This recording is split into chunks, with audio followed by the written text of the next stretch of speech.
This is the Pixboom Spark. No, this is the Pixboom Spark, and it's the most exciting camera that I've tested in a long time.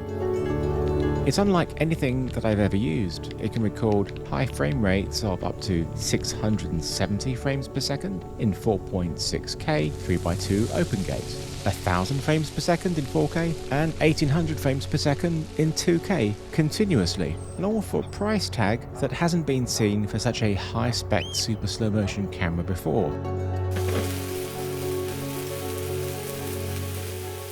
This video is not a full review, as the camera I tested was an early beta version, which I only had for a week. Whilst I could record with it, it was still missing several key features, and I've been told that the image hasn't been fully optimized yet either. Pixboom hired me to test it out and share my thoughts, and that's really what this video is. Everything I like and dislike, but it is definitely mostly positive. When the production camera's ready, I'll hopefully get one to make a proper full review. Throughout this video, you will see some, frankly, gratuitous super slow motion shots of various things. I mean, that's what I wanted to see, and I'm sure you do too. It feels like we've reached a plateau with cameras these days, as they're all great with very few groundbreaking innovations. Super slow motion video has been the most neglected feature of modern cameras. We've seen so many other significant improvements over the years, but super slow motion has stagnated and in some cases gotten worse. There's many cameras that shoot 4K 120 frames per second beautifully, the Sony a7S III for example, but the 1080p 240 frames per second isn't very good and it's heavily line skipped. Over the years, I've had numerous cameras that can shoot super slow motion. My Red Epic was able to shoot 300 frames per second in a 2K windowed portion of the sensor. But I have shot with the Phantom Flex at some very high frame rates, 2564 frames per second in 1080p, and even over 5000 frames per second at 720p. But that was not an easy camera to use. Phantoms are primarily made for scientific purposes, and their cost is eye-watering. Sony used to have a super slow motion function in some of their large sensor cameras, first appearing in the FS700 with a burst mode of 1080p 240 frames per second. It also had a 480 and 960 frames per second burst mode, but the quality is pretty bad. They released a RAW firmware upgrade for it to use with their expensive RAW recorder, enabling continuous 240 frames per second 2K RAW, and looked great. The same ability was in their follow-up camera, the FS5, but you only needed the much cheaper Atomos Shogun to get to that 2K 240 frames per second continuous RAW. What I really loved was when Sony added the same burst mode of the FS700 into their compact 1-inch camera, the RX100 IV. The 1080p 240 frames per second was the most usable, but you could sometimes get away with 480, but not 960. And this feature is still in their vlogging versions of the RX100 cameras, and that's the ZV-1 and ZV-1 II. But sadly they dropped super slow motion in their large sensor camcorders, starting with the FS7. There's also some dedicated, more affordable super slow motion cameras, but I've not used them. The main one is probably Freefly's Ember, and it looks really good. But now we have the Pixboom Spark, and I think this is really going to change things. It has a super 35mm backside illuminated BSI CMOS sensor with a global shutter. The sensor gives the Spark much better sensitivity than we normally see in these types of cameras. It is the first time that a BSI sensor has been used in a high frame rate camera. The camera has dual base ISOs of 400 and 1600. The in-between ISOs that you can see here are achieved with analog gain, which is superior to just boosting it digitally. This is really important as you need a lot of lights when shooting high speed, as your shutter speed needs to be double your frame rate. So having a second base ISO 2 stops higher than the low base really helps. I have no ability to do any scientific dynamic range tests, but it did seem to be pretty good, although I definitely recommend protecting the highlights as much as possible. Pixboom sent me over their Test Xyla 21 test results, and it shows a dynamic range of nearly 13 stops, although they did say to me that they did use some mild noise reduction. Hopefully Gerald Undone will get his hands on one to test this out for himself. I know that CineD have also been testing this camera too. There are resolution and frame rate presets, but you can program in your own down to the exact frame and pixel. Alright. Recording. 6. This is open gate. Oh, missed it.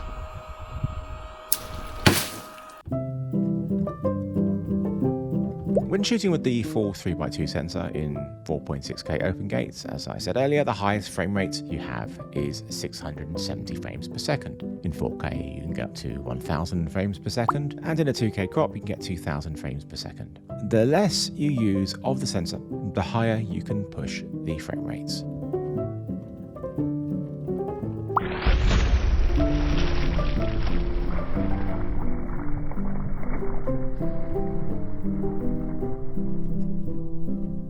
Right now, I don't recommend shooting anything more cropped than 1080p. I did for a few shots, but the sensor really needs optimizing. It was fine for some shots, but for others, there were some visible issues, especially when you do crop in. The main one is there is some fixed pattern noise.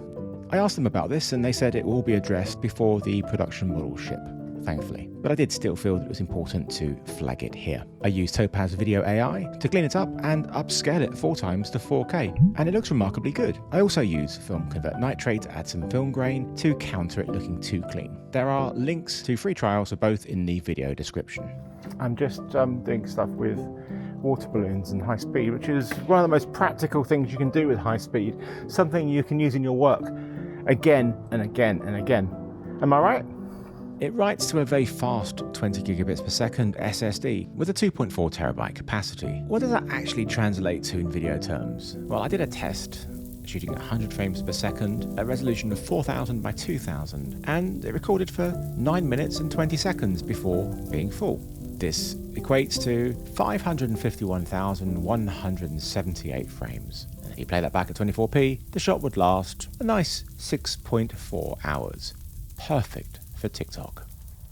The way you currently record is pretty simple. You press record to start, and then you press stop to stop. Then you can start shooting another clip immediately, because it is recording continuously.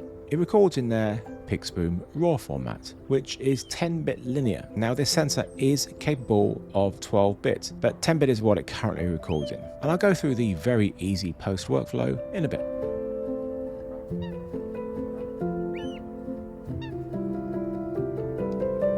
Now there will be a 2-second pre-record mode added after release, which I really needed, especially when filming wildlife, because you're often waiting for a key moment to happen, and this was particularly true when filming the swans on the River Thames in Richmond. I ate up big chunks of that SSD as I had to keep recording until something happened. One of the things that's currently missing is the ability to delete clips. This of course will be added, but for now I had to plug the SSD into my phone and then use the Files app to delete the bad takes or accidental records, which I seem to have a few of. As I only had one SSD, I had to be very mindful of how much space I had left on the SSD. Looking at the body itself, it comes in black or a silvery white, and it feels reassuringly solid. It's made out of aluminium, yes, not aluminum, weighing just 1.1 kilograms. There's a touch screen on the top that will display what you're filming, but that part isn't currently working. The touch interface is though, and it's very easy to use and it's very intuitive. And this is how I operated the camera, as most of the physical buttons on it aren't currently working. It will make it a lot easier once they are. Look, touch screens are great, but buttons are tactile, which is definitely preferable. There are 2 choices for lens mount. I have the PL1 here, which I paired with my wonderful Nisi Athena lenses. There's also an active E-mount option, which would be the one that I would choose to go for, as I have so many E-mount lenses, as well as E-mount to PL adapters. I've been told that focus and iris will work with the adapter, but I don't know about image stabilization. There is of course no autofocus. It comes with a V-mount battery plate on the back. There are numerous connections, including 12G SDI, HDMI, and sync. The SSD slot is on the side, just above the huge fan, which is essential for such a high frame rate camera. It's a pretty noisy fan, but this isn't normally an issue when shooting super slow motion. You're not limited to just shooting super slow motion with this camera. You can put in any frame rate that you want. You just dial it in.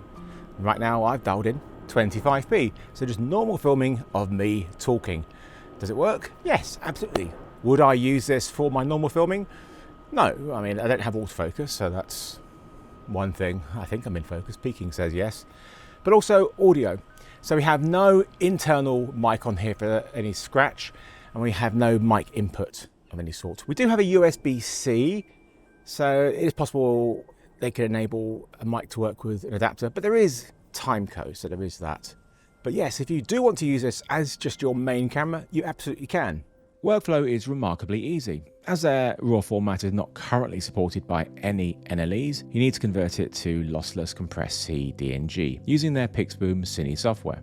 Rather than convert the entire clip, I mark an in and an out, then either add it to the queue, or if it's just one shot, just export it. You can make changes to ISO, white balance, add noise reduction there, but I do any changes after I've converted it to CDNG. You can bring CDNG straight into DaVinci Resolve, but I use Premiere as my main NLE, so I've been using the excellent Octopus Cinema's RAW Studio plugin to do this. It gives me all the raw controls I want and the ability to transform the color into something easier to work with. I use S-Log3 as I shoot with Sony cameras. Many people have asked me if they can just use Topaz Video AI to slow their footage down. Well, you can definitely use it to a point. It all depends on what the subject is. You need to make sure you have a high shutter speed, as that really helps. But for the water balloon here, it failed miserably.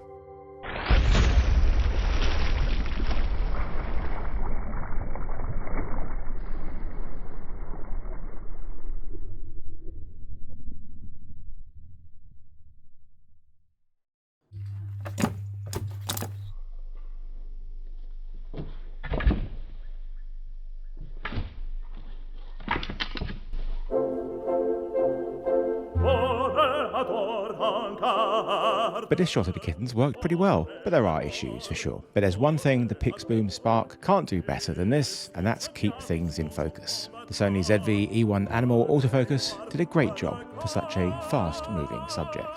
Certainly way better than if I was putting focus manually.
I have to say, after a week of using it, I'm impressed. I expected it to be an absolute nightmare to work with based on my previous experiences with such cameras and the fact that it is still an early beta. But it was much more like using a normal camera and the results were great. The only thing I struggled with was the file sizes. One SSD isn't enough. If you're going to be using this camera on professional shoots, then you're going to need 3 or 4. But for the average person just using it for a few shots here and there, a couple of them will be fine. The camera is currently only available via Kickstarter for $7,999. That includes a lens mount and the SSD. And this is a crazy good price, especially when the actual retail price will be $12,999.